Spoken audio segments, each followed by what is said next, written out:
আপনি অন্তর থেকে আল্লাহর গোলাম হন।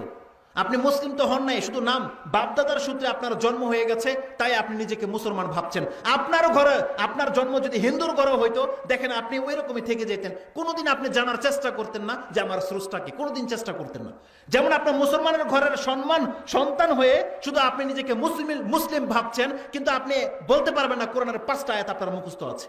আপনি বলতে পারবেন আমি হুজুরের কাছ থেকে এটা জেনেছি, আল্লাহর সিফাত, আল্লাহর গুণ কি, আল্লাহ কেমন, এটা আমি জানি।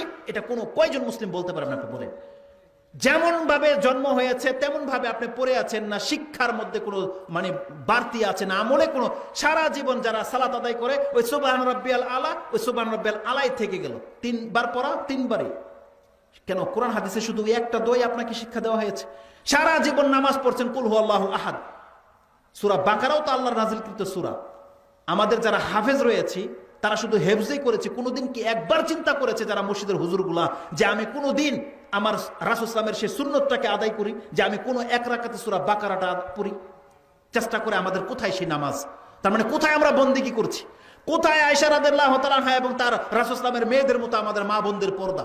আমাদের ভাই বলেছে পর্দা সম্পর্কে কিছু বলেন, আমি কোন স্টাডি করিনি পর্দা সম্পর্কে। একটা কথা শুধু আমি আপনাকে বলতে চাই, আয়েশা রাদিয়াল্লাহু তাআলা আনহা পর্দা যারা করে তাদের মেন্টালিটি কি, যারা সত্যি সত্যি আল্লাহ সুবহানাহু ওয়া তাআলার কাছে আত্মসমর্পণকারী মহিলা, তারা কেমন হয়? আয়েশা রাদিয়াল্লাহু তাআলার একটা জুমলা শুধু আমি আপনার কাছে পেশ করছি, যেটা মুসলিমে আপনি পেয়ে যাবেন। আয়েশা রাদিয়াল্লাহু তাআলা তিনি বলছেন, যখন আমার ঘরে রাসূলুল্লাহ সাল্লাল্লাহু আলাইহি ওয়াসাল্লামকে দাফন করা হয়েছে, কবর দেওয়া হয়েছে, আমি সেই ঘরে যেতাম এবং উপর থেকে যে চাদরটা আছে যেটাতে আমি পর্দা করতাম, আমি সেই চাদরটা মাঝে মাঝে খুলে রাখতাম। কারণ রাসূল সাল্লাল্লাহু আলাইহি ওয়াসাল্লাম আমার স্বামী, তার সাথে কিসের লজ্জা?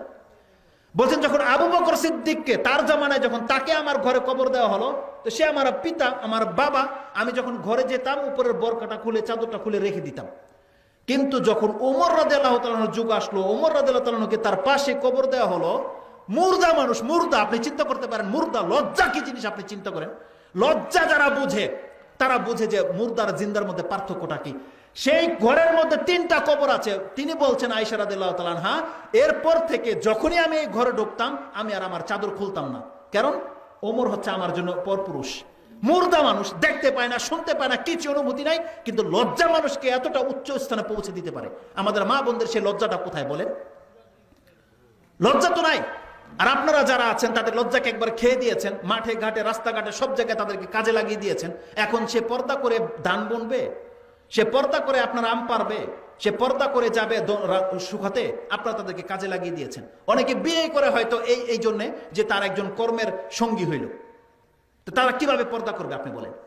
সে ব্যবস্থাই তো আপনারা করে দেন না, তাদেরকে সে বাড়িটাকে ঘিরে দেন না যে তারা পর্দা করতে পারে। শুধু একতরফা তাদেরকে আপনারা দোষারোপ করতে থাকেন যে তারা পর্দা করে না। প্রত্যেকটা বাবার দায়িত্ব, আপনার দায়িত্ব, আপনার মেয়ে আপনার অর্ডার ছাড়া পর্দাবিহীন ওই স্কুল কলেজে যাবে কি করে? প্রত্যেকটা ভাইয়ের দায়িত্ব এটা। যাবে কি করে সে যদি আপনি অনুমতি না দেন? এত বড় সাহস হলো কি করে তার? এটা প্রত্যেকটা বাবার দায়িত্ব। প্রত্যেকটা স্বামীর দায়িত্ব, সে তার স্ত্রীকে পর্দা করতে বাধ্য করবে, তাকে বোরকা কিনে দেবে, তার বাড়িটাকে ঘিরে দেবে।